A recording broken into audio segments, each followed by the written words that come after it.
1226 First Alert Radar Network. With up to 10 times the resolution of other local radars and technology that can pinpoint right down to your street. First just got faster. Is Powerball. Good evening, America. I'm Laura Johnson. Tonight we've got another life-changing jackpot for you. It's worth an estimated $169.8 million. So get those tickets out. Let's play. That first number up is 52, followed by the number 44. Tonight we're going to meet Ruth Christensen Jones, who won $150,000 playing Powerball. Now for the rest of those numbers, we've got 35. The number 1, rounding it out with 27. Your Powerball number tonight, good luck everyone, is 12, and your Power Play multiplier is 2. Let's take a look at those numbers one last time. Remember, there are multiple ways to win. We'll see you back here Monday night. Good night, everyone. Live from Augusta, breaking news. Breaking news tonight. We are learning new details after a woman was shot this week in Richmond County. Good evening. I'm Audrey Dickerber. Richmond County deputies say a car crashed into a dumpster after the woman was shot. This is video of the scene on Fayetteville Drive near the Azalea Park Apartments Thursday night, where deputies say the woman was found inside the car that hit the dumpster. Deputies say it happened just after 5 o'clock and the woman was taken to the hospital with injuries. We are working to learn information on possible suspects. Also, breaking news. Deputies need your help finding this man wanted for an alleged aggravated assault. They say it happened yesterday on Victoria Drive off Old Savannah Road. If you see or know where he is, give the sheriff's office a call. Well, switching gears on over to weather now. Okay, great. Thanks for that, Malik. Well, new tonight, 2 people are dead and another is hurt after a helicopter crash in Dawson County, just outside of Atlanta, as it was returning from a North Georgia wedding venue. This is video of the scene where the Dawson County Sheriff's Office says it happened around 10:30 last night in a wooded area in Dawsonville. The company who owns the helicopter, Prestige Helicopters, says it maintained a clean flying record for 40 years before this accident. They say the pilot flew this route many times before. A witness who did not want to be on camera says a woman was pulled from the crash site around 6 hours after it happened. To go from what I believe they were doing that night to how it ended, it's just the ultimate high to the lowest low in about 5 minutes. The NTSB is investigating the crash, and the FAA will post a preliminary report online. We are working to learn the names of the victims. Also new tonight, the ex-wife of late NASCAR driver Greg Biffle has filed a wrongful death lawsuit in connection with the plane crash that killed Biffle and their daughter. The suit filed, Nicole Biffle claims there was negligence before the plane began to taxi, leading to the crash that killed Greg and Emma Biffle. And says Greg asked Emma to join him and says Emma was unwell and did not want to go, but he insisted she went. It says the flight was required to be flown under instrument flight rules, and a flight plan was allegedly filed with the FAA but never activated. The plan is required when flying in dense fog or heavy rain. It was reported to be cloudy that morning, and the suit claims the pilot allegedly departed without clearance or contacting air control. A preliminary report shows a combination of possible faulty flight instruments and pilot behaviors may have contributed to the crash. And developing tonight, Richmond County deputies say a suspect has been arrested after a man was stabbed and hospitalized early this morning. This is a map of where deputies say it happened around 6:30 on Southgate Drive off Richmond Hill Road near Deansbridge Road. Authorities say they found the suspect during a traffic stop on Gordon Highway near 5th Street, where the suspect ran away. A K-9 later found the suspect and they were arrested. We are working to learn the name of the suspect and the charges they may face. Tonight, 4 villagers are safely evacuated after being trapped in a flooded cave for 10 days. 2 men remain missing. Remy Antonio has the latest. Freedom after 10 dark days trapped in a tiny flooded cave in Laos. 3 muddied men breathing fresh air for the first time, the 4th finding the strength for a small smile. And in the emotional flood of it all, overwhelming terror and grief broke into joy and relief. Less than a day before, divers had brought the first man out. Men who had gone looking for gold, but were sealed in from heavy rains that kicked off deadly landslides. Rescue divers navigated cloudy, coffee-colored waters through tunnels the length of nearly 3 football fields, only about 1.5 feet at their narrowest points.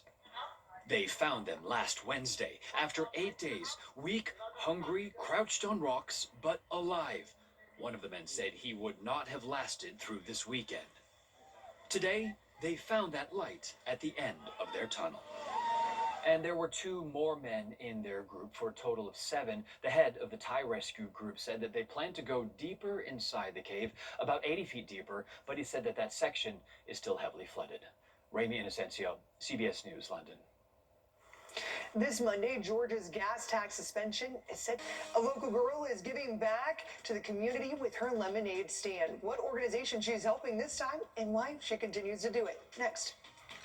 All right, got a few more days of rain here on the way in the CSRA. Could see up to an inch in some areas, while some areas may barely see anything at all. Some hit or miss activity, and we'll talk all about it coming up right after the break. Join Parker's Kitchen in supporting local veterans this May. Round up at checkout to support Wounded Warrior Project, and we'll match 50% of your donation in honor of Military Appreciation Month. If it's changing now, you'll see it right here on News 1226. Always live. Breaking details this morning of a crash. A first Always first. in effect, folks, we have a dangerous line of strong to severe storms. Always alerting. On Washington Road right now, Always here with the updates you need. and you always see it here with no added stress. News 1226. Weekdays from 4:30 to 7 a.m. Stream whenever, wherever, however. Just search WRDW Plus on any streaming platforms. Do you like this one? I think this is my favorite. Okay, hon, what do you think of this one? When it's time for an update or complete remodel, Rebath is with you every step of the way. Oh, is this going to be ready in time for the baby?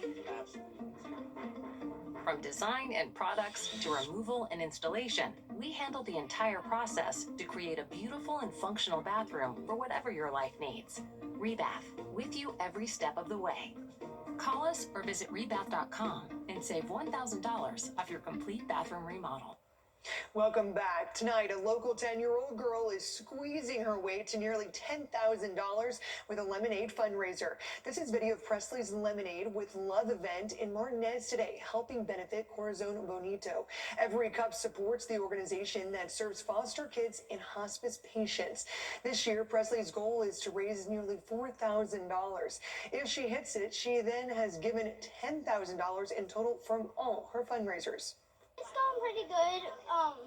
A lot of people, more than I was really expecting. We've already raised $1,000, and my mom's work, Peachtree Pest Control, is actually matching it up to $25,000. So we already have about $2,000. Really what I like to do is just give the money to the charities. She also has donated to the Leukemia Lymphoma Society, dog networking agencies, and to the families of deputies Gavin White and Brandon Sykes, and to the Columbia County Sheriff's Office after the two were shot on I-20 last April. Tonight, local families are being connected with access to healthcare and wellness resources. This is video of Cutter's Resource Closet and Sons of Consolation Ministries Community Hope and Wellness Fair. The Cutter's Resource Closet helps provide donated medical supplies to underserved communities. The two groups have been working together to make sure everyone has the care they need with a new facility.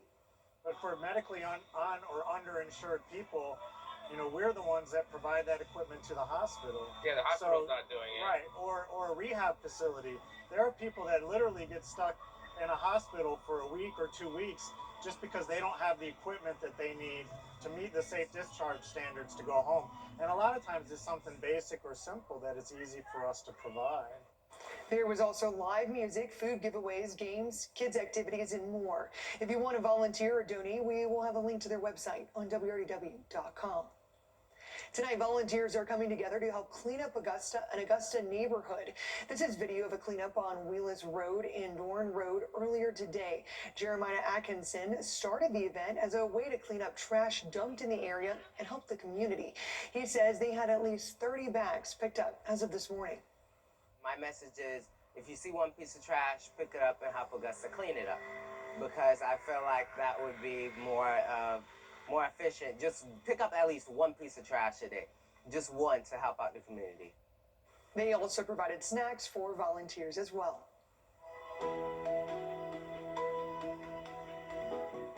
You think you've got the voice to make history? WRDW and WAGT wants to hear it. As part of the We the People celebration, we're launching the Star Spangled Sing-Off. Now, one lucky winner gets an all-expensive paid trip to Nashville to film a performance that will air across Gray stations nationwide. To enter, submit a solo a cappella complete performance of the Star Spangled Banner. You must be at least 18 or older and live in the WRDW-WAGT viewing area. Upload your video by Sunday, May 31st before midnight to WRDW.com/contest. And check out the official rules there too. You can vote from June 1st through the 12th. All right, taking a look here at the temperatures across the board here, staying below average for the time being. Our average here in Augusta, 89 degrees, and you don't see anywhere near that, especially heading into tomorrow. We'll talk about it coming up next. The latest attack. First Alert Radar, powered by Jim Hudson Automotive Group. On your sideline, sponsored by Chandler Law Firm. The culmination of a career's worth of work just down the road from News 12 has come to an end. Gerald Barnes, the man that many of you know, and also legendary coach that led West Side baseball for decades, now immortalized in the Georgia Athletic Coaches Association. Friday night, Barnes was one of 4 new members inducted into the GACA Hall of Fame. His plaque and his bust will live forever alongside some of the state's top names in coaching. The man who introduced him into the Hall, none other than his son, David Barnes. During his tenure as a Patriot, Barnes racked up 956 wins in the dugout, putting Westside baseball not just on the map across the CSRA, but also across the entire Peach State. His legacy surely will not be forgotten anytime soon. And we're going to take it to the Diamond now up in Athens.